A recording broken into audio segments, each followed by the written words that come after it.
Guys আজকে আমি চিংড়ি মাছের মালাইকারি করেছিলাম, তবে একটু অন্য স্টাইলে। জানি না তোমরা কখনো এইভাবে ট্রাই করেছো কিনা। প্রথমে আমি ভালোভাবে চিংড়ি মাছটা ধুয়ে ওতে মশলা মাখিয়ে রেখে দিয়েছিলাম, নুন, হলুদ, আমার একটা সিক্রেট মশলা আর একটা ম্যাগি মশলা। তারপরে আমি নারকোল বাটা, সর্ষে পোস্ত বাটা, তারপরে একটা কড়াইতে না আদা পেঁয়াজ রসুন ভালো করে ভেজে নিয়ে তারপরে আমি পেস্ট করেছি, এতে স্বাদটা আরো ভালো আসে। তারপরে আমি ননস্টিক থেকে লোহার কড়াইতে শিফট হয়ে গেলাম, কারণ এইসব রান্না লোহার কড়াইতেই ভালো হয়। দেন আমি চিংড়ি মাছটা ভালো করে 2-3 মিনিট ভেজে নিয়েছিলাম, বেশি ভাজিনি, স্বাদ চলে যায়। তারপরে তেলে গোটা গরম মশলা দিয়ে ভাজা পেঁয়াজ আদা রসুনের পেস্টটা টমেটোর পেস্টটা আমি দিয়ে ভালো করে নাড়াচাড়া করে 5 মিনিট রাখার পরে তারপরে আমি দিয়ে দিলাম সর্ষে আর পোস্ত বাটাটা।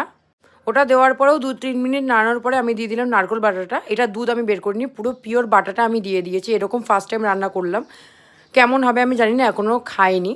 হালকা হালকা যখন তেল ছেড়েছিল তখন আমি চিংড়ি মাছটা দিয়ে দিয়েছিলাম। আর একটুকুনি আমি টেস্ট যদিও বা করেছিলাম, অসাধারণ লেগেছে। নিজের হাতের রান্না নিজে তারিফ করে লাভ নেই যতক্ষণ না মা বলবে। তারপরে দেখছো তোমরা তেল ভাসছে চিংড়ি মাছটা দেওয়ার পরে একটুকুনি দিয়েছিলাম ঘি, গরম মশলা আর কাসুরি মেথিটা দিয়েছিলাম। এক হাতের রান্না এক হাতে ভিডিও সত্যি ইম্পসিবল হয়ে যায় আমার পক্ষে, আমি তার জন্য রেগুলারলি ভিডিও দিতে পারি না। তারপরে একটা গোটা কাঁচা লঙ্কা চিড়ে দিয়ে দিলাম, বেশ ভালো করে নাড়িয়ে ছাড়িয়ে। এই যে আমার ফাইনাল লুক আমার না চিংড়ি মাছের মালাইকারি। তোমরা এরমভাবে কখনো বানিয়েছিল কিনা জানিও, না বানালে বানিয়ে অবশ্যই টেস্ট করে আমাকে অবশ্যই জানিও। চলো টাটা, ভালো থেকো।